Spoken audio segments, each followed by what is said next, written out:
But one thing I couldn't escape in the last week, 2 weeks, has been Rwanda. Yeah. And I'm kind of getting snatches of Rwanda here, there, or whatever. And the question I want to ask is, what the hell has Rwanda got to do with anything? And why is it consuming the news, consuming all the politicians, when to me it's completely irrelevant, will have no impact at all on anybody, but it's non-stop on the news. It's on all the front pages. And me, the man in the street, you, the man in the street, the man in Wolverhampton, so does he really give a damn about Rwanda? And why the hell are we talking about it so much?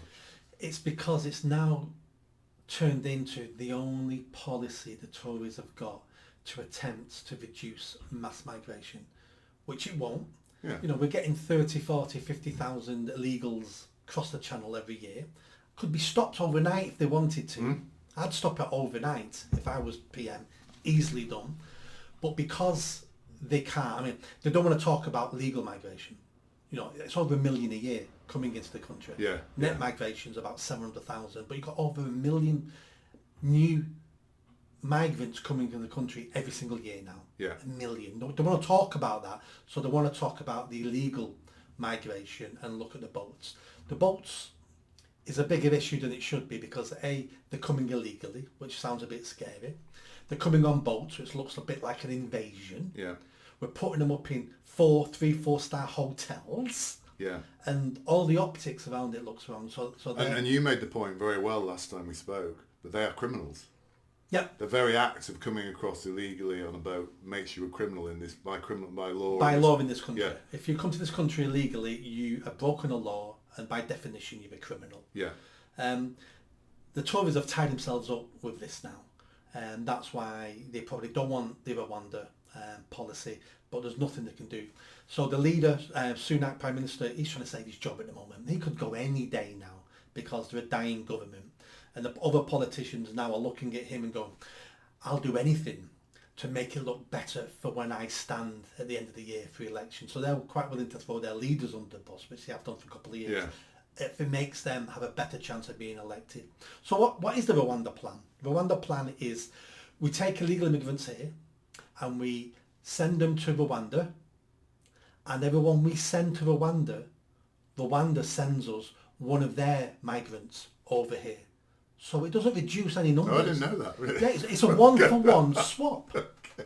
Rwanda have also written into the rules that anyone we send over there who breaks the law and they don't like, they can return back to the UK. All right, so we could actually get more people. Well, not only just get more, we get the really bad ones coming back. So the murderers, the rapists, they will be sent back to the UK from Rwanda. Right. It's costing us a fortune, and we only can send something like 100 or 200 a year. We're getting 100 or 200 landing at a weekend in one boat. Yeah, I know. The numbers are tiny. It's basically now it's a con, it's a trick. It's look at the shiny keys, don't look over there, look here. Yeah. Originally, it may have had an impact. It won't have any impact now because the numbers are too small. Yeah. But if we could just have people land and we go straight to Rwanda, that might stop people coming. I'll be surprised this year if we send one person to Rwanda, if it ever gets passed. And the illegal immigrants will be watching the paper, reading the news and watching the paper, reading the paper and watching the news anyway. So they'll know it's a hollow vessel. There's nothing there. So, but it's been on every front page. It's a dying government clinging to what they think is a life raft. And it's not a life raft. It's a mirage of a life raft. But why are the media reporting on it? Because why don't the media say what you and I have just said? Is this is a nonsense. It's, as you say, shake the keys, whatever. This is not news. Why? For two reasons. The first reason will be the average Joe in the street does think this is important, Rwanda plan, because they've been told that this is going to solve mass migration. They don't understand. Do you think they still believe that now? I think many people believe that is going to solve mass migration. It would, even if it works fully, it'll have no impact on mass migration whatsoever. And the other point, the press love it, is they're hoping this is going to bring down a government, which is newsworthy. Yeah. And I think they're the 2 points why they won't give up on this. Yeah. But for me, the Rwanda thing, the Rwanda coverage, the obsession with the government to me just highlights how out of touch, again, the government is with the people that are going on about this. And it goes back to my point. We need Tories gone, we need Labour gone. Because Labour engage in this fully as well, don't they? They're fully engaged in they must know it's meaningless. So why are they even opposing it? They should be focusing on things, positive things to take the country forward. But they're as consumed in this stupid agenda and discussion as the Tories are.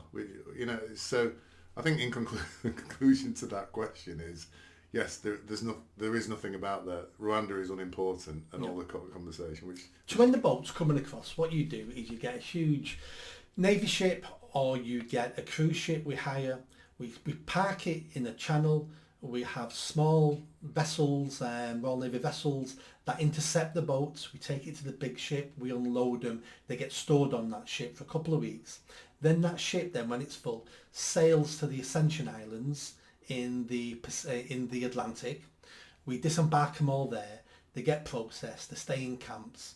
Not one of them ever puts their foot on the UK. Yeah. Overnight, the boats stop coming. Because I'm going to leave France and end up on a deserted island in the middle of the Atlantic Ocean. What's the point of spending $5,000 for that? Yeah. You end it straight away. Yeah. But the second they land foot on the UK, they use our law against us. Correct. We need to stop sending money to France. Yeah. I don't blame France for doing nothing about this. France are getting rid of a load of criminals and illegal immigrants. Good for them. Yeah. So they should be saying, if you want to go to UK, go to the UK. Yeah. And we'll get paid off the UK at the same time. Yeah. They think we're idiots, and do you know what? I'm beginning to think we are idiots. Whilst the government has been spending all this time on, and by the way, just talking about immigration, we'll talk later about what's happening in Europe, and I know we're trying to be not international, but the biggest issue in Europe now for most voters is immigration. Of course it is. And it's, I don't think it is here yet, but it's getting that way, I think more people I think it's already here. Yeah. I just don't think we're that vocal. We're still a little bit scared to be vocal about it. Yeah. Everywhere I speak, it's mass immigration. Yeah.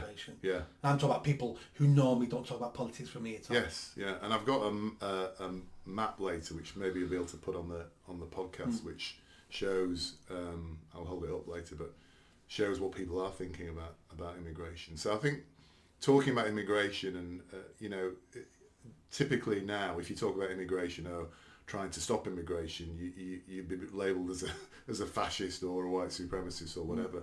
I think it's a very, very important subject. It's a big subject in Europe, and massive in Europe, and it's becoming massive in this country as well. And I think now, for the benefit of our listeners, to actually speak out against immigration, don't be afraid to speak out against immigration. Yeah. It's a big issue. If you like that video, don't forget to subscribe to the channel, hit that notification bell and comment. And if you like what I'm saying about running for Mayor of Greater Manchester, then stick around. Tell your family, tell your friends. The only way I'm going to have a chance of winning is a grassroots movement. So be part of that movement and hit that bell. Thanks.